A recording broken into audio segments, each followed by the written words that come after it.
समुद्र से बात करता, मछुआरों को तूफान से पहले आगाह करता, बीमार मछलियों को पहचान लेता और रानी जलपरी। जलपरी की एक जादुई और प्रेरणादायक कहानी। बहुत समय पहले की बात है। समुद्र के किनारे एक सुंदर सा गांव था, नाम था नीलगढ़। इस गांव के लोग मछलियां पकड़ते, नाव बनाते और लहरों के संग गीत गाते थे। लेकिन इस गांव में एक रहस्य भी था, एक जलपरी की कहानी जिसे सिर्फ सच्चे दिल वाले ही देख सकते थे। एक छोटा लड़का और उसका सपना। नीलगढ़ में एक 12 साल का लड़का रहता था, आरव। वह बहुत ही होशियार, ईमानदार और दूसरों की मदद करने वाला बच्चा था। लेकिन उसका सबसे बड़ा सपना था जलपरी से मिलना। उसकी दादी हमेशा एक कहानी सुनाती थी, ग्रेटर देन। जब चांदनी रात में समुद्र शांत होता है, तब एक नीली जलपरी समुद्र से निकलती है। वो सिर्फ उसी को दिखती है जो सच्चे दिल का हो, जो कभी झूठ ना बोले और जिसने कभी किसी का बुरा ना चाहा हो। आरव रोज समुद्र किनारे जाकर जलपरी का इंतजार करता। वह समुद्र से बातें करता, लहरों को सुनता और सपने में नीली जलपरी को देखता।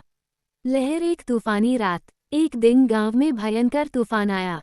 नावें टूट गईं, मछुआरे डरे हुए थे। आरव का घर भी डगमगाने लगा। लेकिन उस रात कुछ अजीब हुआ। आरव की आंखें नीले प्रकाश से चमक उठीं। वह भागा समुद्र की ओर। तूफान के बीच समुद्र में एक चमकती हुई आकृति उठी। वह थी नीली जलपरी। उसकी आंखें चांद जैसी, बाल लहरों जैसे और आवाज मोरनी जैसी थी। जलपरी ने कहा, आरव, तुमने हमेशा सच बोला, कभी किसी का बुरा नहीं चाहा और प्रकृति से प्रेम किया।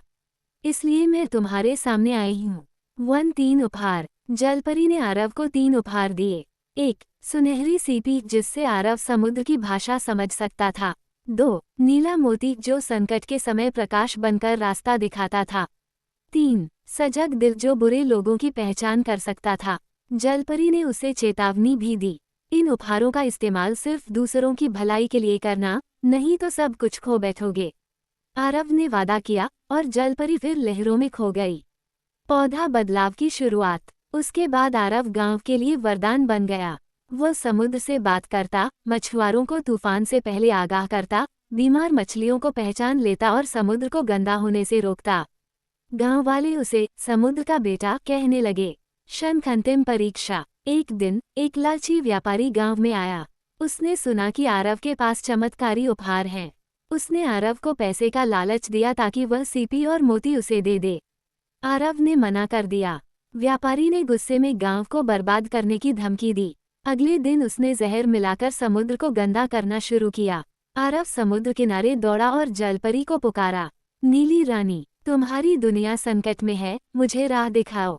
चमकते मोती ने तेज रोशनी फैलाई और जलपरी फिर से प्रकट हुई।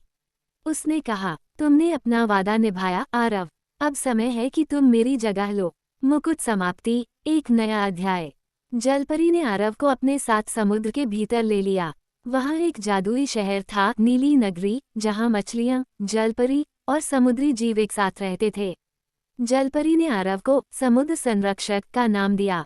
अब आरव आधा इंसान आधा जलपरी बन गया। वो हर पूर्णिमा को गांव आता, बच्चों को कहानियां सुनाता और लोगों को सिखाता कि प्रकृति से प्रेम करो, सच बोलो और दूसरों की मदद करो। योजक चिन्ह, योजक चिन्ह, योजक चिन्ह। चमकता सितारा सीख क्या है? सच्चाई और भलाई का रास्ता हमेशा चमकदार होता है।